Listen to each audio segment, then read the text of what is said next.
You're listening to Ideal Practice episode number 172. Today, guys, we're going to take a trip back to one of the first episodes I ever recorded. This was where the whole conversation began, where we first started talking about what it means to create a private practice that truly fits you, a practice that is your version of ideal. And honestly, I chose this for a reason because the message still holds up beautifully. I'm going to walk you through 5 clarifying questions to help you figure out what the concept of ideal looks like for you in your business. So whether you're brand new to Ideal Practice or you have been with me from the beginning, I think you're going to find something here that you love. Yeah, this is really helpful. So stay tuned.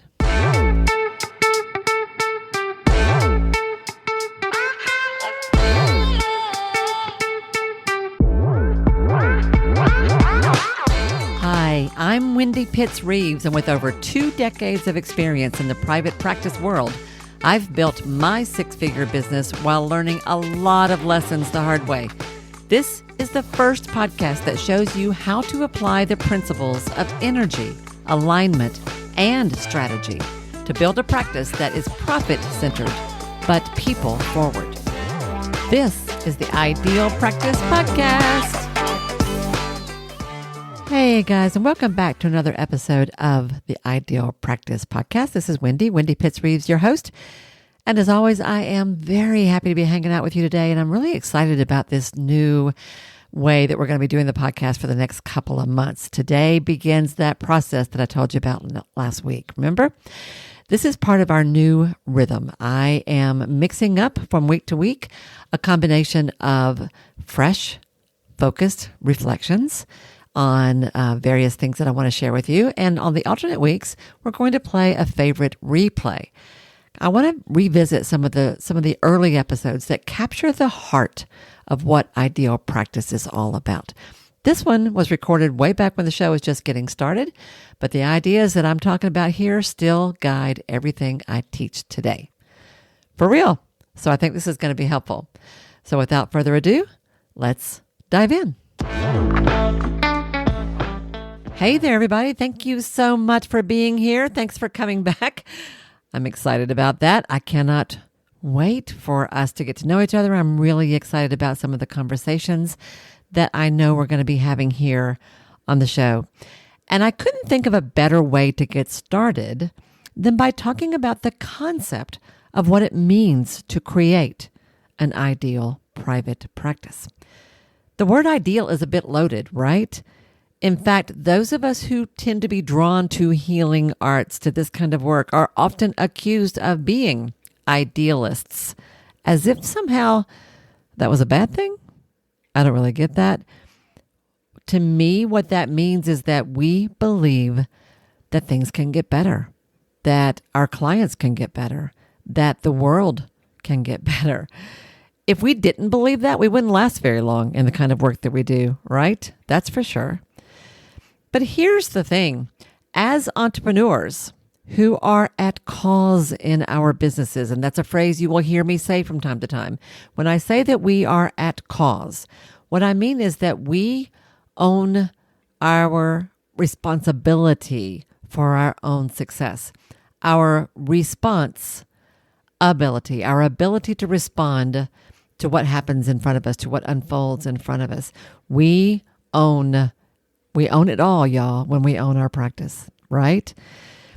Well, as entrepreneurs who are at cause, we have the freedom and I would say the responsibility to design a practice that really fits who we are, that works for us, as well as it does for our clients. Because here's the thing, when we do that, when our practice makes us really happy, we're going to show up as our best selves, and we're going to do our best work. The problem is, way too often, we kind of land in private practice by default, and our practice takes shape by default. We tend to assume that we have to do things the way everyone around us does things, the way things that are sort of commonly accepted or expected among our peers. What everybody else is doing, that if you're a therapist, you tend to do what you see other therapists are doing. If you're an energy healer, you tend to do what you see other energy healers doing.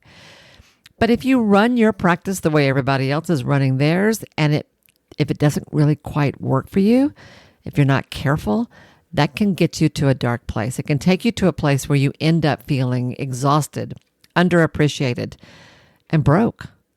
And I don't know about you, but that's not why I went into business, right? So I want to start today first. I want to give you a couple of quick tips for just where to go with this. The first thing I want you to do, I want you to give yourself permission to do things your way. Do things your way. That doesn't make you a bad person. It makes you happy. Just yesterday, I was coaching someone who has a really big idea about what she wants to develop in her own practice. And as we were talking it through and some of the changes she wanted to make, she was instantly getting caught up in a certain level of complexity and in a lot already right off the bat, a fair amount of kind of worry and guilt about what if my clients don't like this? What if other people don't like this? Whatever. And I told her, there are 5 words, the 5 most important words that you can use that are part of your business. And you will hear me say this a lot too. They are, this is how I work. This is how I work. Give yourself permission to do things your way. It will make you happy. And the second step, or the second thing I want to say about that, is I want you to take time to get clear on what your way is. And if you've got a vision or you've got a preference about something you want to do in a certain way in your practice, and for the life of you, you have no idea how to do it, that's okay. Y'all, the how is never the problem. The how will come. The problem is giving yourself permission to do what you really wanted to do anyway. So I just want to say to you, you'll figure out the how. You will. I know it. You always do. Haven't you always in the past? Yeah, of course you have. So give yourself permission to do things your way and take the time to figure out what that is. As I was thinking about this episode and about what I want to share with you today, I found myself remembering kind of a funny moment that happened to me a long time ago. So a couple of friends and I were hiking the Appalachian Trail through the Great Smoky Mountains National Park. We were out for about a week, and we were doing about a 72, 75 mile stretch of trail, which is no small deal. Nothing compared to a through hike, but still fairly significant. And on the last night, the very last night of the week, had been a pretty rough day. We were soaking wet. It had been raining hard, blowing sideways all day long. We were pretty wiped out after a week of backpacking. We got to the shelter. It wasn't the best shelter at the time. It's been rebuilt since then, so it doesn't really matter now. But it was messy, cold. We were exhausted. And one of my friends that was with me stood in the middle of the shelter with her pack still on her shoulders, soaking wet. She looked like a drowned rat. And she just stood there and looked at me and she said, I just need someone to tell me what to do. Don't we feel that way sometime? Even as a business owner, I just need someone to tell me what to do. Well, I'm not going to tell you what to do exactly, but I am going to give you some really good questions. I'm going to give you 5 clarifying questions that you can use to help yourself figure out what an ideal practice looks like for you. And as we work through these, you're going to find that there are some that are like, you know what? I got this. I'm feeling pretty good about this. This is clicking. It's working for me. And then there will be a few other things where you're like, okay, so that's a little rough. That's okay. It's not exactly what I want, but it's decent. I encourage you to pay attention to that, okay? We're not aiming for decent. We're aiming for ideal, okay? So let's talk through these 5 clarifying questions that you can use to design your ideal practice. Number 1, who do you really want to see? Are you seeing clients that you really want to see? When you get up in the morning and you look at your calendar for the day, do you love the names that are showing up in your planner? It's a great feeling when that's the case. There was a time, I will admit, when back in the day when I would, if I had really difficult clients or clients that I wasn't quite that confident about how I was working with them, or where they were sort of a stretch case for me, where I was like, I think I can help them. I'm not really sure, but I'm going to try it. I think I can do it. Those kinds of clients where I was nervous about seeing them or where the stakes were really high. Y'all know these. You've had these folks. I would try to schedule them early in the week, like Monday or Tuesday, so I could get them over with. Otherwise, I'd spend all week long worrying about that, dreading those times. Not because I didn't like the people necessarily, but just because it was difficult for whatever reason. It's so much better when you wake up in the morning and you look at your calendar and you're like, oh my gosh, I get to see him today. He is such a delight to talk to. Or, oh my gosh, I get to work with that family today and I love what's happening with them. It's tough, but I can see where they're going. I'm so excited about it. So do you see who you really want to see?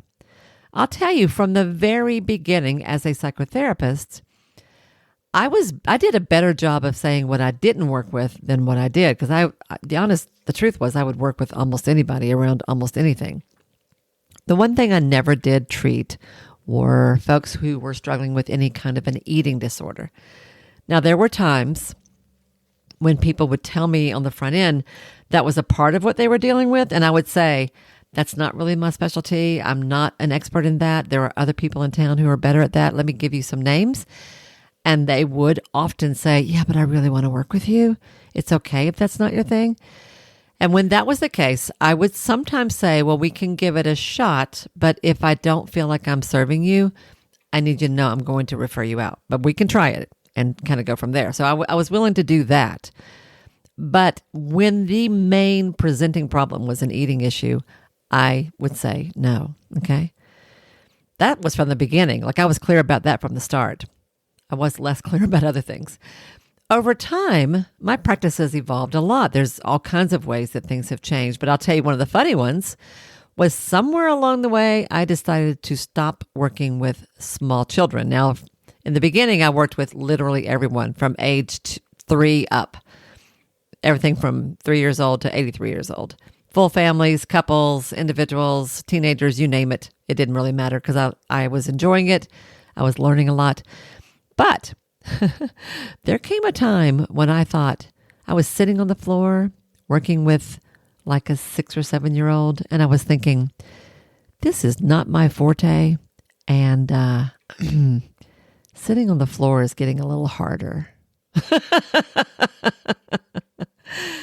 One of the first decisions I made that was part of my transition to an ideal practice was I gave myself permission to stop seeing little ones.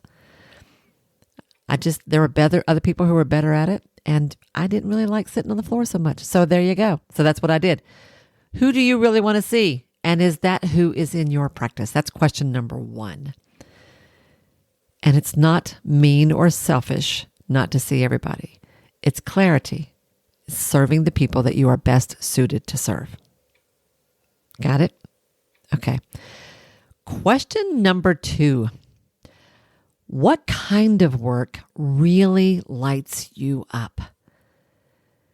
When you look at your clients for the week and you look at your 2 o'clock on Thursday or the group you're doing on Tuesday night or the big workshop that you've got coming up in a couple of weeks, what is it that lights you up where you feel like, oh my gosh, I'm so excited. That's going to be fun. Can't wait to do that work or can't wait to see that person. What makes you crazy happy? Because it is so fulfilling. As I was thinking about this, I was thinking about a colleague of mine that I adore. Her name is Sarah McNamara. If you are local to me in East Tennessee, you may know her. Her practice is in Knoxville. I've watched Sarah grow a lot over the last few years. And one of the things that made a huge difference for her as she got her practice off the ground was she got very clear about what kind of work really lights her up. And in particular, her passion is around helping women who, and this is the way she puts it on her website, women who are on the, quote, often bumpy, often painful journey to motherhood, or mamas in the thick of motherhood. She works with women around birth trauma, around pregnancy challenges, around adoption, foster care, you name it, just about anything that has to do with becoming a mom. She really cares about that. She's really good at it. And I have watched her grow and expand and become an even better clinician as she gave herself permission to work with a population that is ideal for her. See how that works? So what kind of work really lights you up? It doesn't have to be one thing. It doesn't have to be one population. It doesn't matter to me. What makes you happy? Okay? What kind of work really lights you up? That's question number 2. And if you're not sure, think about the folks that you're working with now. Which ones are the most fun? Which ones, even if they're hard, even if they're challenging, even if sometimes they're really, really difficult, but you're enjoying it. What do those situations have in common? See if you can't figure that out.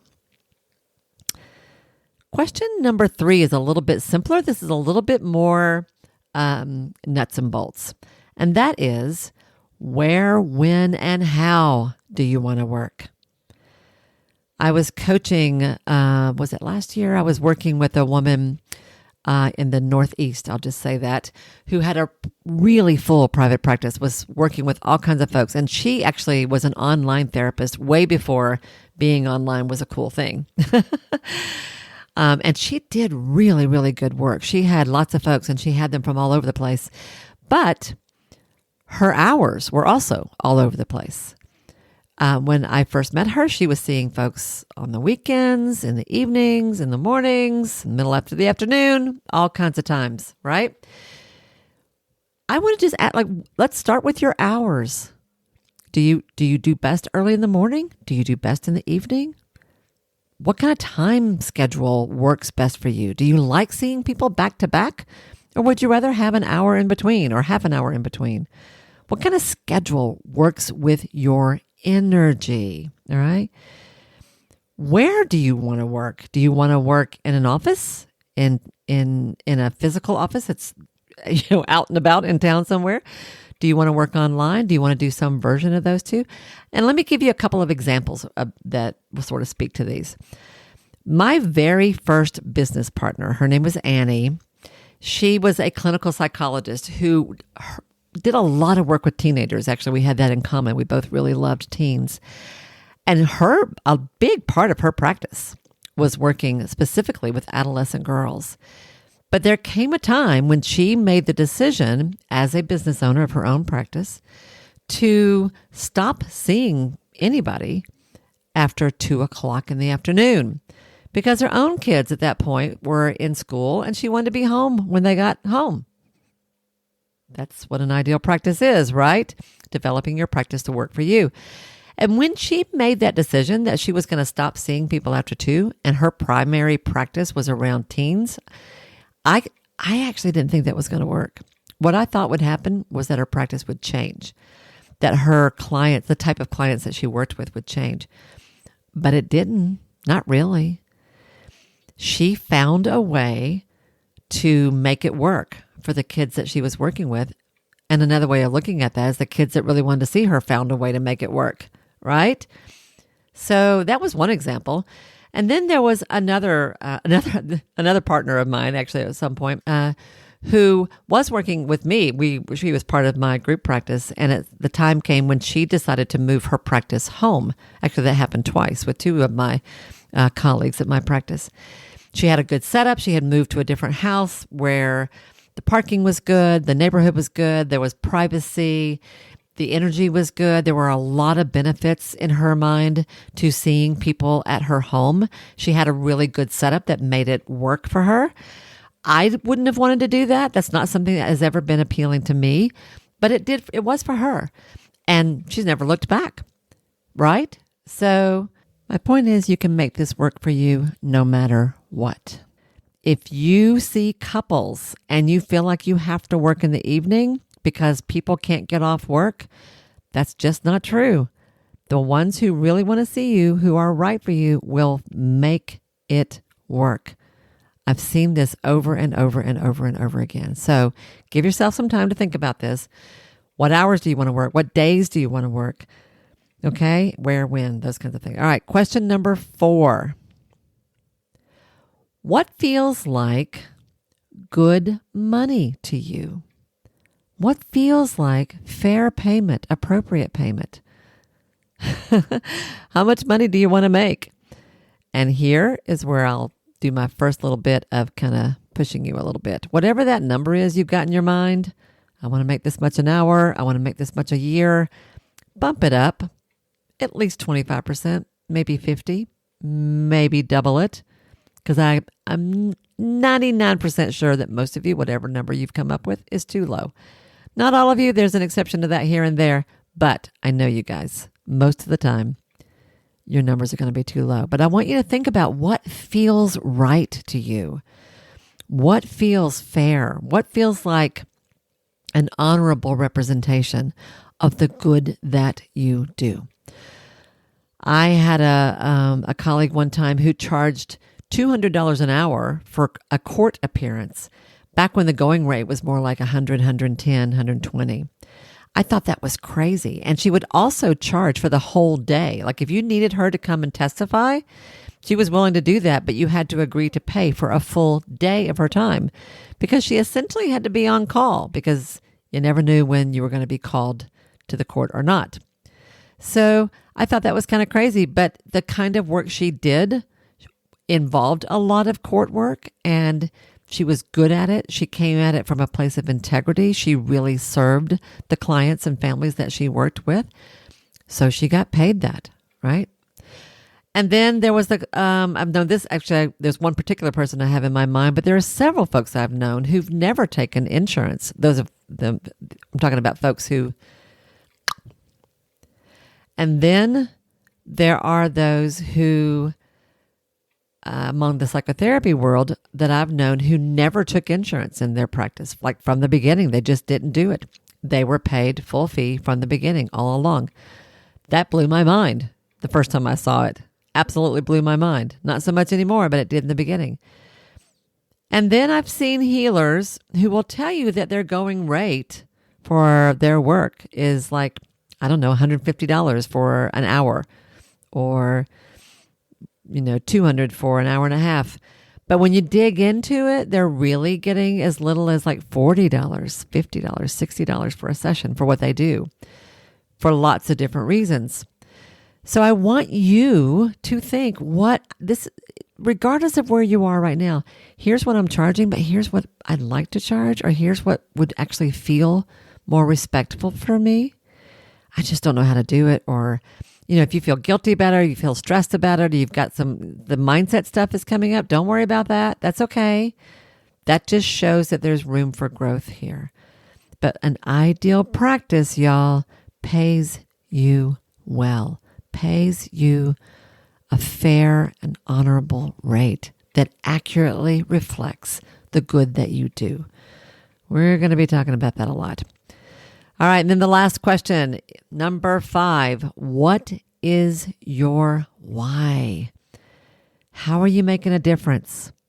I know you guys, if you don't feel like you're making a difference in the lives of those you serve, you won't stick with this because that's what feeds you. I know it. You don't actually care about the money. You don't even care too much about the other things I've said, like where you work or how often you work or what kind of stuff you're doing. I know that what you care about is making a difference. I get that. I do too. However, I do want you to kind of like give yourself a moment to look at the work that you're doing and go, am I making the difference I want to make? Is there something about the work that I'm doing that this kind of goes back to the lights you up question. This is where I can see that I'm making a difference and I want more of that. I want to push that more, promote that more. Maybe I want to learn that skill at a deeper level. Maybe I want to build that into my practice in a bigger way. Yeah, and I think I'll tell you a little story about a way that I did that. So, as I have thought about, I've done a lot of things in my life. My business has changed a lot in different ways over the years. My practice has changed.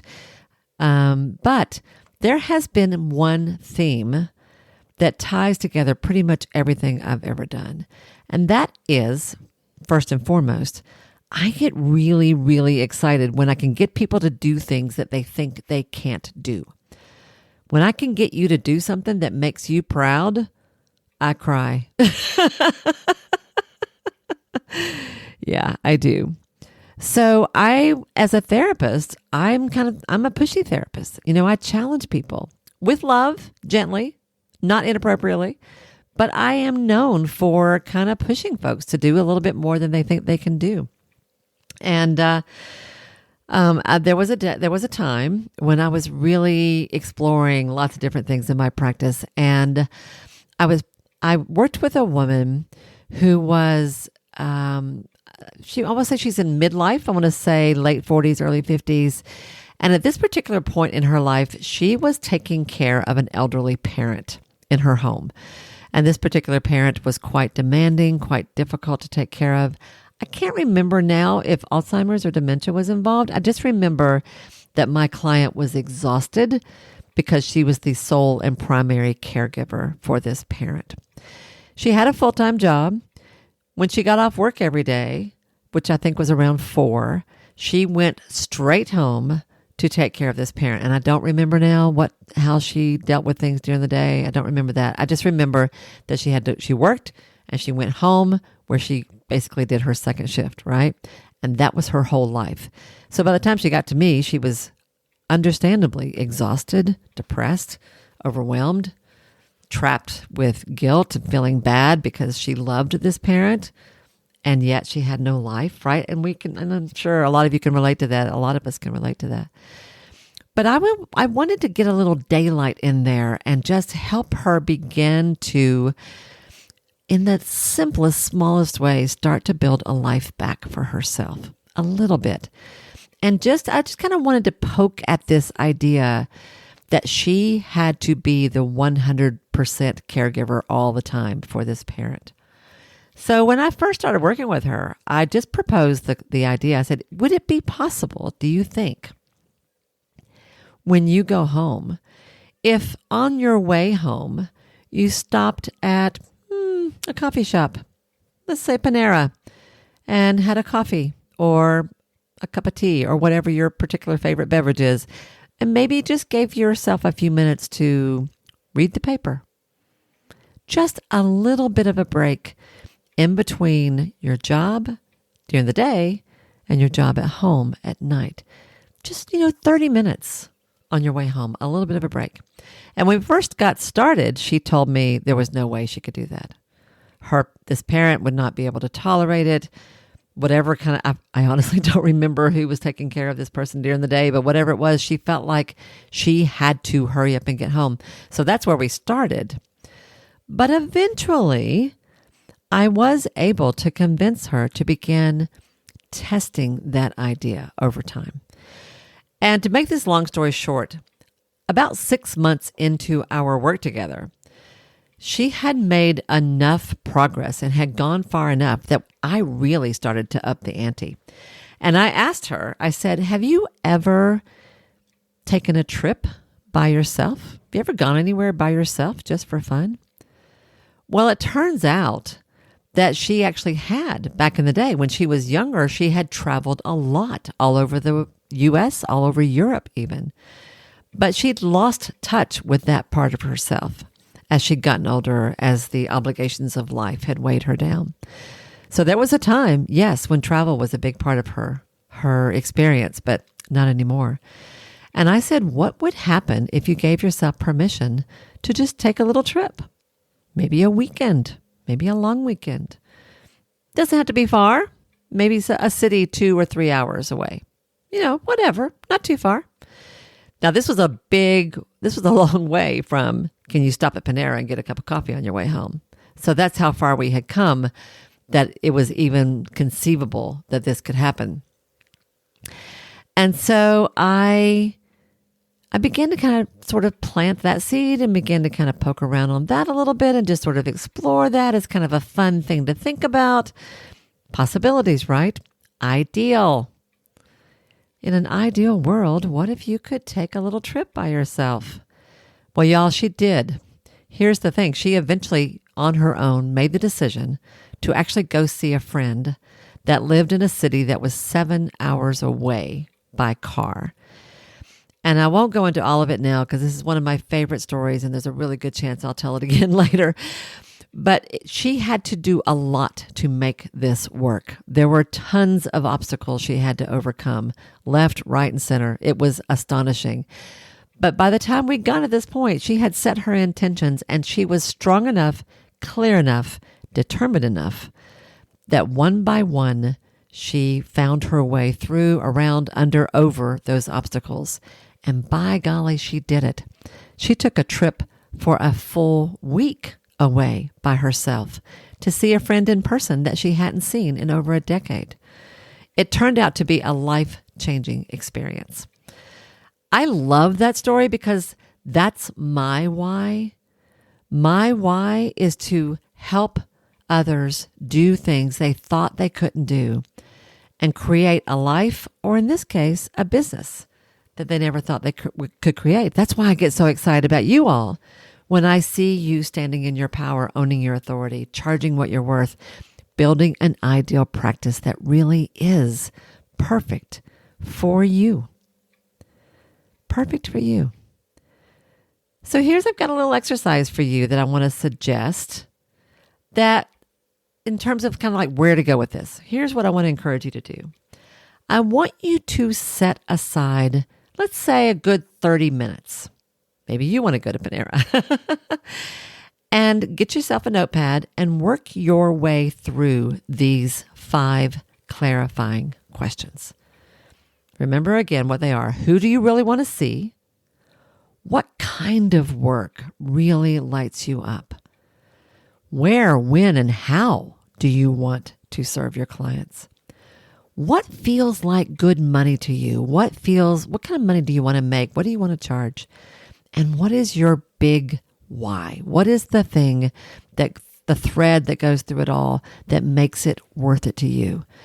What makes it feel like the best thing ever for you? What is it that makes you know, like, this is what I was born for, right? I want you to think about those questions and how they fit or don't fit in your practice as it is right now. Do you find, as you do this, you will find some things you love. When you do, celebrate that. I love the people I'm seeing right now. I love the hours that I'm working right now. I feel really good about my pricing right now. Great. Take a moment, give yourself a high five, pat yourself on the back. Yeah, it's fine. I love that. And if you find something that isn't so ideal, that's fine too, because that's information that you can use. So use that and start to make a plan for how you can change it. All right? See what you come up with, and then let's go from there. I think you'll like it, and I think you then will be well on your way to an ideal practice. And there you have it. It's really interesting to go back and listen to these early episodes. It reminds me of how powerful it is to go back to our roots, to remember where we started, to go back to the foundation, the basis of the practice that we love. As you move through your week, I'm just going to invite you maybe to take a moment to check in with your original vision. What did ideal mean to you when you first started? And what does it mean now? I hope that this episode today has helped maybe stir some thoughts around that, but I'm always interested to hear what you guys get out of this. So thank you so much for tuning in. Drop me a note. Let me know what you think about this, and I will see you next time right here on the Ideal Practice Podcast. Bye now. Hey, y'all. If this program has become important to you, if ideal practice matters, it would mean so much to me if you'd be willing to take just a minute to do one or two of the following things. First of all, would you follow or subscribe to the show here at Ideal Practice? Following me helps you because you'll never miss an episode, but it helps me as well for all kinds of reasons. To do that, all you have to do is go to the show page for Ideal Practice on Apple Podcasts or Spotify or wherever you listen to podcasts. There, just click on the plus sign that you'll usually find in the top right-hand corner, or click on the word follow that you're going to find somewhere there on that page. Of all the things, this really is the most important thing you can do for the podcast itself. While you're there, it would be extra special if you would be willing to give me a 5-star rating, and even better than that, a review with your own words. Your words matter. And when you write what you feel, what you think, you uplift and encourage others. And I love that. If you want to go a step further than that, take your favorite episode or two, one of the ones that has meant a lot to you, and share it with a friend. Could you do one or two of those things for me? I promise I will love you forever. You guys matter to me, and I value your support more than I can possibly say. Thank you, sweet friend, for anything you can do to help me out and support the show. I'll see you again soon.